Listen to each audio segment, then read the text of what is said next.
Harley boys out there. I know, congratulations to the brothers. I know this is a dream of y'all to fulfill, and you know, must props. All right, moving on. Light heavyweight championship of the world. No disrespect to Roy Jones, Joe Kawasaki, Bernard Hopkins, but in my opinion, this was for the linear light heavyweight champion, Chad Dawson versus Antonio Tarver. Now, a lot of people out there are a little tight. And what does tight mean? A little salty, you know, and hating a little bit on Chad Dawson, because a lot of y'all cats picked Chad Dawson to lose to Tarver by KO. You know, I heard about his chin, heard about, you know, how Are you talking about me? No, not you, Sleep, because I'm sure you got on camera and, you know, and gave Chad his props. You know who I'm talking to. I'm talking to some of our so-called media members out there that, you know, God forbid they get a pick wrong and want to hate on the winner. So, once again, here we go. Now, see, this is where everybody made the mistake at. We all guilty of it. I do it too. Everybody compare Chad's last fight to this fight. Come on, y'all. We're all boxing fans. What's the #1 cliche in boxing? Styles make fights. You can't compare one fight to the other. Glenn Johnson, who knocked out Roy Jones, who beat Tarver, is a tough son of a gun. He got 8 losses, but he believed he never lost except to Bernard Hopkins. And go Google his fights and watch him if you don't believe me. He gave Chad Dawson the blues. That might have been Floyd Mayweather's Jose Luis Castillo fight. Every great fighter goes through a bump in their career, and that might have been his.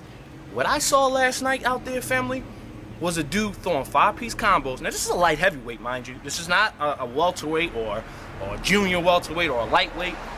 You got a guy slipping, turning the corner with every punch that was thrown to him, throwing 5- and 6-piece combos. And I know some of them was blocked. A lot of them he wasn't hitting Tarver flush. But the fact that he was able to get them shots off and not get tagged was a thing of beauty. Seems like you had the same issue with me as you had with the heavyweight division. Yeah. You're just jealous. Yeah, I have issues with Tarver. And that's why I'm so I have issues with Tarver too. I have issues with his John McCain when he gets into his... Why you call it a John McCain style? Because when Tarver gets his swag going, when he feels comfortable in the ring, he starts holding his hands like this and it's stiff. It looks like he can't raise him above his shoulder like John McCain. John McCain be like, Chad Dawson, who has the glass chin? This one. He starts throwing. He throws that uppercut like it's a left hook. You know what, Big Mike? I have to give a shout out to Chad Dawson. I picked actually Antonio Tarver to knock him out somewhere late in the fight. I was wrong.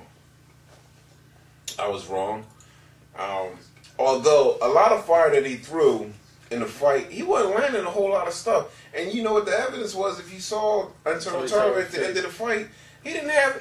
I didn't see not. I saw he had a fat lip. That was it. He always has a fat lip.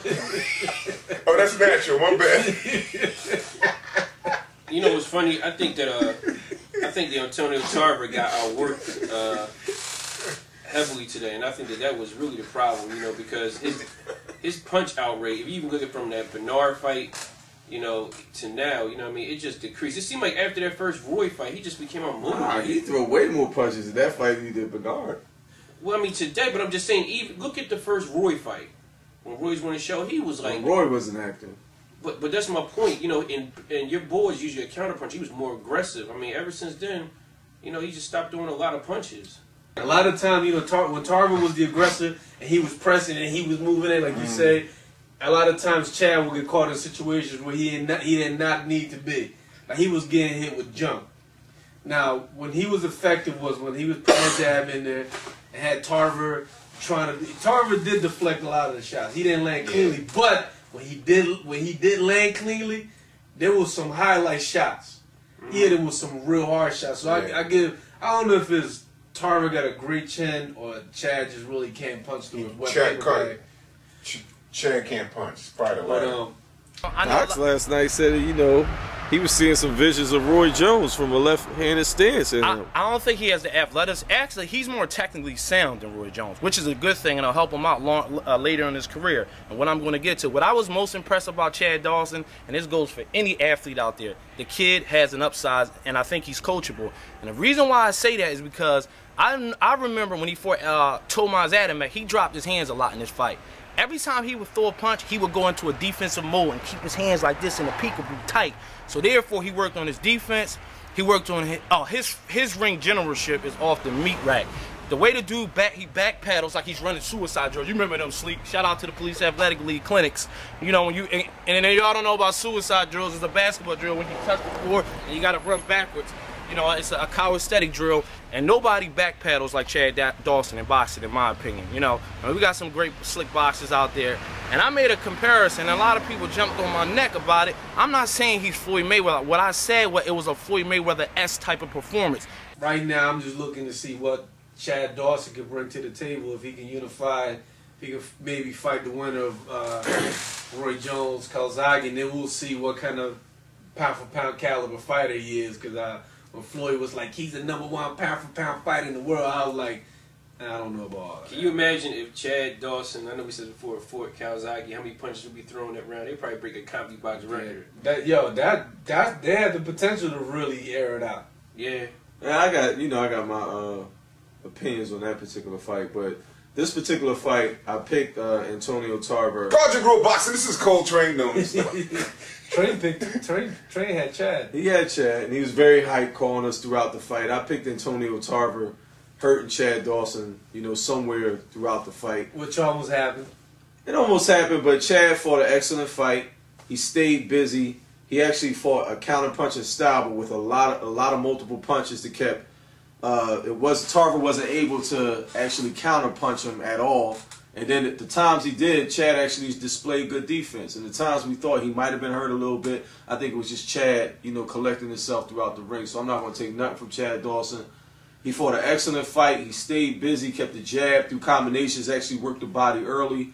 But on the flip side, Tarver actually fought a game fight. Because usually when people bring the fight to Tarver, we usually have issues with his heart and like the way he reacts to it. Ask you this: when Tarver looked like he was hurt, was it him more? Tarver or Chad? Well, Tarver looked like a couple times we were commenting. We were talking about Tarver's legs looked a little shaky. Remember one of those exchanges? Was it more fatigue? I thought it was fatigue. I didn't think more it was so than Chad hurting him. Nah, I never saw him hurt. I thought. But then later on, he got him with he put him down. Right. He got a knockdown on him. I actually thought that was a bona fide slip. I don't think that was a slip. He got caught behind the ear. I thought it was just. He wasn't hurt, but it wasn't hurt. He was caught. It was a knockdown. So if I hit you off balance, it's a knockdown. I think it wasn't a slip. It was worse because he was trying to break the fall. Right, and I'm gonna tell you something else too. If you go back to that, if you can flash back to that Nard fight, that's the same type of knockdown. Yeah, Nard same type thing. So man, Tarver, man, is a guy. Okay, he beat Roy Jones twice. He didn't beat a lot of great fighters as he think he's better than what he actually is. Not always been Antonio Tarver's problem. You know, he lost to Bernard Hockman, now he lost to Chad. But get a dude his props. He beat Eric Harding, he beat Clint Woods, you know, and he always avenges his losses. He lost to Glenn Johnson, he came back and he won.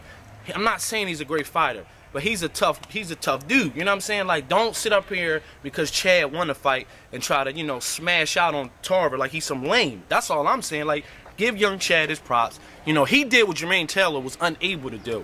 And this ain't no knock to Jermaine. I ain't trying to diss him. I'm just saying Jermaine was put in the same situation as my dude Chad, and he struggled in all his fights. Tarver attempted to try to air him out in the 12th, which made it exciting. Which almost got him too. It was a pretty exciting fight, and Chad really dispelled some of the rumors about his chin. It was really, I wouldn't say about his chin defensively. He didn't allow himself to be caught into the type of position where he would get hurt. But the other thing too was that, you know, we can't look at it defensively. I mean, like you said, you talk about the John McCain style. It like sometimes Tarver couldn't even pull the trigger at times. He just has a weird way of. He gets comfortable and he just has that weird way of holding his hands. And like, even if we thought if he hurt him, we thought it would be with a weird looking punch. Tarver just has a weird style. Look, man, the dude beat 3 top light heavyweights, man. 2 fights convincingly and 1 he struggled with. That's how the young fighter's supposed to take the keys to the division.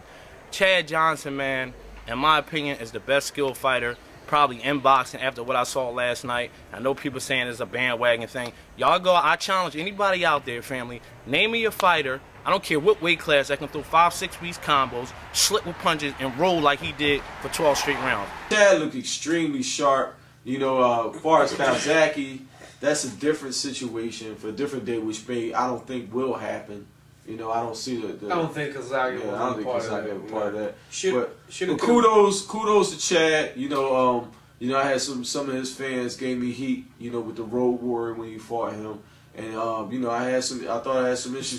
Speaking of the World Warrior, like I brought it up early when we was watching the fight. I brought up the point. I was trying to figure out how the hell does Chad Dawson look the way he looked against Glenn Johnson. Well, totally everybody, listen. It's almost like if you play, like, you know, our basketball analogies. When you used to play against the Detroit Pistons, everybody like, there were some ugly games. You know, like some competitors that you play against or that you fight can make you look bad. The art of boxing was displayed last night from Vitaly Klitschko and my dude Chad Dawson. So props and congratulations.